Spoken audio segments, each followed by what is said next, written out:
G'day Jaffa Adventures, Terry King here. Welcome to the channel. So much to my wife Jill's chagrin, this happened today. For those in the know, you will recognize this car as a 1986 Monte Carlo SS. You want to know what the story of this car is and go for a little bit of a walkthrough? Stick around.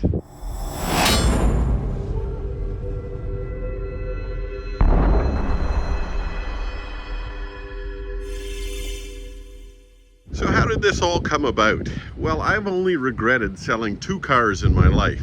One of them was my 5th Gen ZL1 Camaro, and the other one was my 1986 Monte Carlo SS. And I had to sell that car when we moved to Australia. So we had planned to come over to Dad's place to watch the total solar eclipse, which went right over top of his house, and it was awesome. And we're doing a wee bit of planning, and Dad knew I liked Monte Carlos and sent me a marketplace ad for a 1972 Monte. And I said to Dad, oh, I don't really care for those early Montes. I said, the Montes that I like were the last generation Montes, particularly the 86 model. And I'll explain that a little bit later.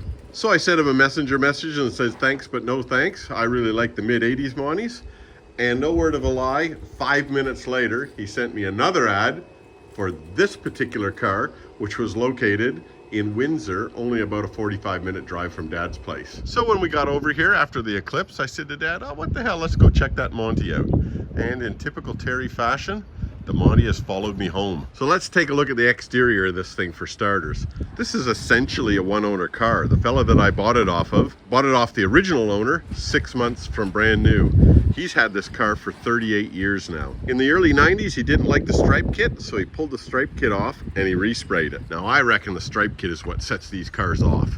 So I'm actually going to put that stripe kit back on. The other thing you might notice if you're a purist Monte Carlo SS fan is that sticker on the door is not a 1986 model. That came out in the 87s and 88s. I'm not a fan. I'm going back to the original 86 stripes. The other thing about this car is when he had it resprayed, the respray job is not that crash hot. They didn't match the color very well. It's much darker than the original burgundy that Montes came out in. And they just didn't do a very good job masking it. And I'll show you what I mean. If you have a look inside of this headlight bezel, you can see a little bit of overspray there. That's the sort of stuff that I'm talking about. In some respects, they didn't keep it true to the Monte as well. That trim clip there was originally black, so they've sprayed that. Same thing on the back windscreen. This molding used to be black as well, and they've sprayed that over. So my intentions when I get this thing back to Australia is to strip her back to bare metal, and I'll respray it the original Monte color. I'll put the original 86 stripes back on it and she'll be ready for cruising. But let's have a look at what shape the body is in. Remember, this is a 38-year-old car and we're in Canada where they salt the roads and cars are renowned for rusting out. The owner had this thing garage kept for 38 years and you can tell there is no rust at all in this car. Anywhere. You know, have a look at those wheel arches. They're beautiful. There's nothing there. The only rust that I could find is this small bubble here, and that's where my original 86 Monte rotted out as well, along this door. Have a look at the sills. They are perfect. The underside of the car is spotless. It's covered in this anti-rust goo, but it is in immaculate shape. We're in the boot area.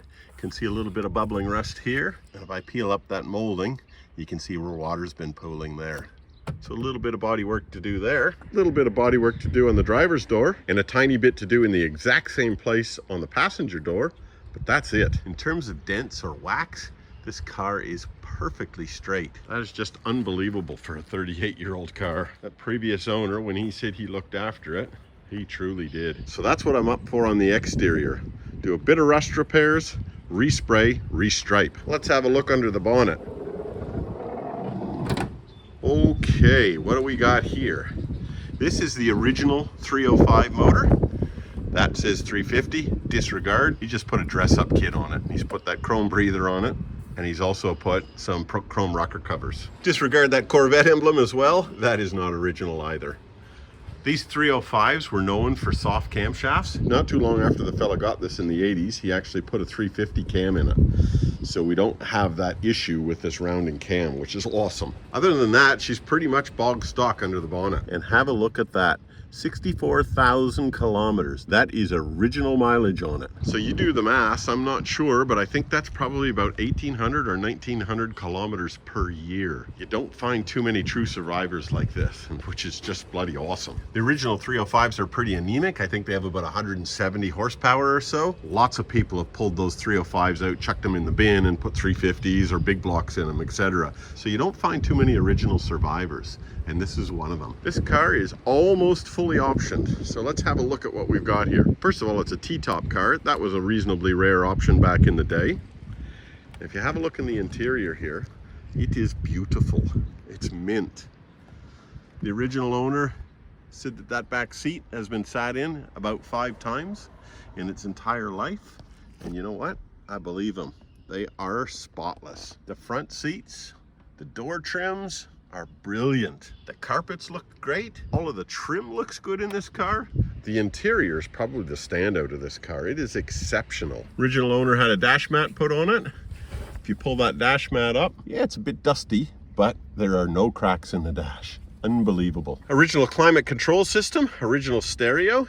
That is not the top end stereo. There was one model above this one that had a graphic EQ, and my 86 Monte actually had that. We got a cassette tape. Car Tracks, California Cruising. Sweet. That knob there's missing this shiny little bezel. The original owner said he pulled the cigarette lighter out because he wanted to discourage people from using it, which I thought was kind of funny. If we pull the ashtray out and look in the ashtray, it's never been used. So this car has never been smoked in.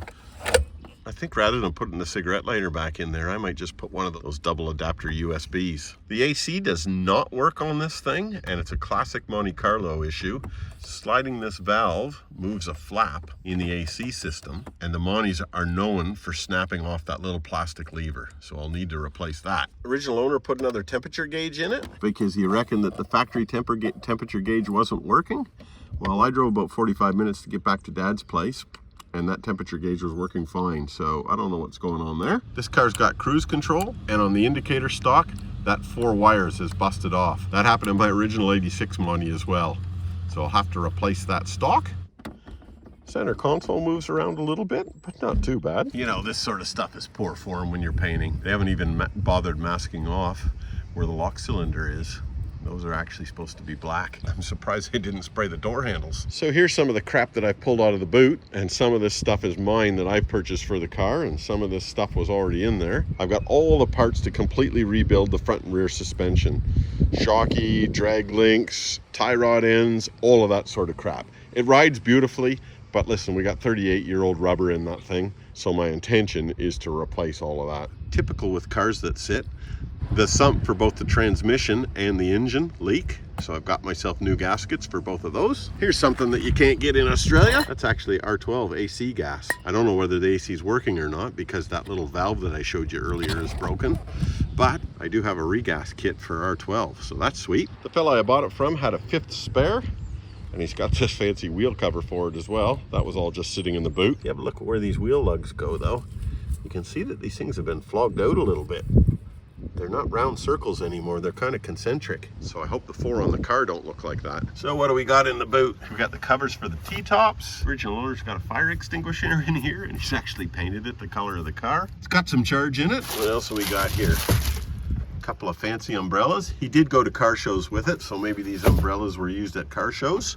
That's the original spare in there. Got a wheel brace. Hey, all you Australians, what's that thing there? In Canada, that's used to scrape the ice off your windscreen. You use that serrated side to kind of break the ice up and crunch the ice up, and you use the flat side to take it clean off. Scrape and smile. I don't ever remember smiling when I was scraping. What do we got here? That is a broken cover that goes over the seat rails. So I noticed I was missing the 2 on the driver's side. There's one of them, and she be broken.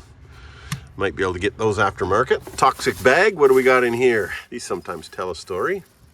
Safety glasses, those are a keeper. And 20W50 Pennzoil. So obviously that leak has been annoying him a little bit, and he's had to top the motor up. What else have we got in here? Wheel brace, of course. Ooh, another bag of goodies. Bungee strap, those never go astray. Awesome screwdriver that I can use as a pry bar because the tip's no good. Jeez, bag after bag after bag.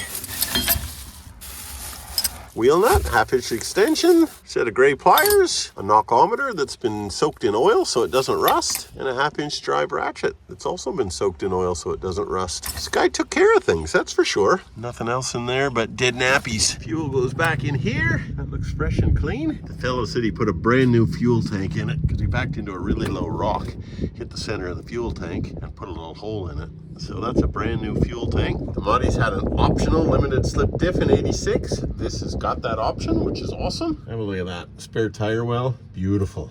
That's that black goo I was telling you about, but underneath that is all fresh. Even the rubber on the body mounts is still pliable. That's amazing. Here's one other area of damage that the car has.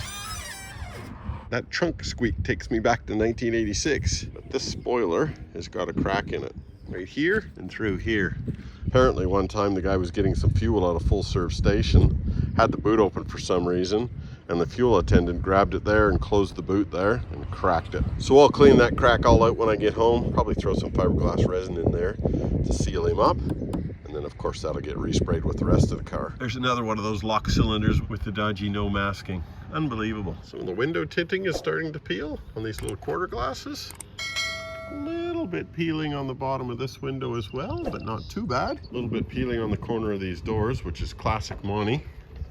Because when you run the doors up and down, they run up against this rubber here. Gotta have the fuzzy dice, gotta have the back attack saver. Let's kick her in the guts. That big key is for a steering lock. That round key there is for the T-tops. That square key is ignition, and that round key is door and boot. There's the typical GM key.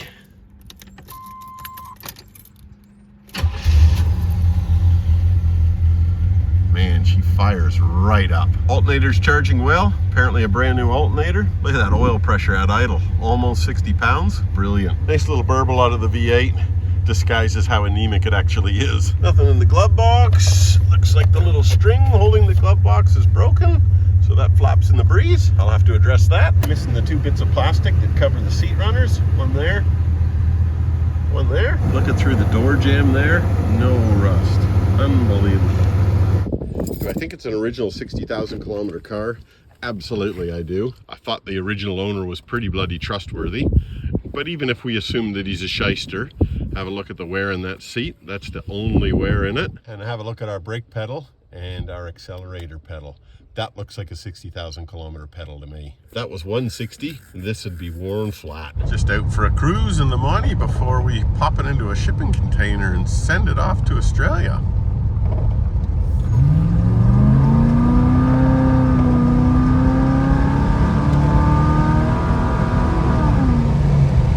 It's no rocket ship, but it's a nice, cool cruiser. Like these cars came out with 170 brake horsepower originally. It's amazing how you can strangle a V8 so much and get so little power out of it. But it sounds awesome, pulls like a freight train, and it's a smooth, cool cruiser. Okay, so this happened. I just got back from a cruise. Lower radiator hose let go, and pissed coolant all over the ground. So now I'm gonna replace that lower radiator hose before I can get this car loaded up onto the transport. Unbelievable. Old cars, hey? They sit for a long time and everything just sort of lets go on them. Of course, to get the vehicle over to Australia, I've got to apply for a vehicle importation permit, which is exactly what I'm doing right now. All right, I gotta arrange some transport for this beauty, see whether I can get it back to Australia or not. Hopefully the next time you see me in this car, you'll be back in the motherland. Oh yeah, one question you might have. How much did I pay for that? The dude had it advertised for 25 grand. I offered him 20. He countered with 21. I hummed and hawed, and eventually I got him across the line. All right, I'll see you guys in Australia.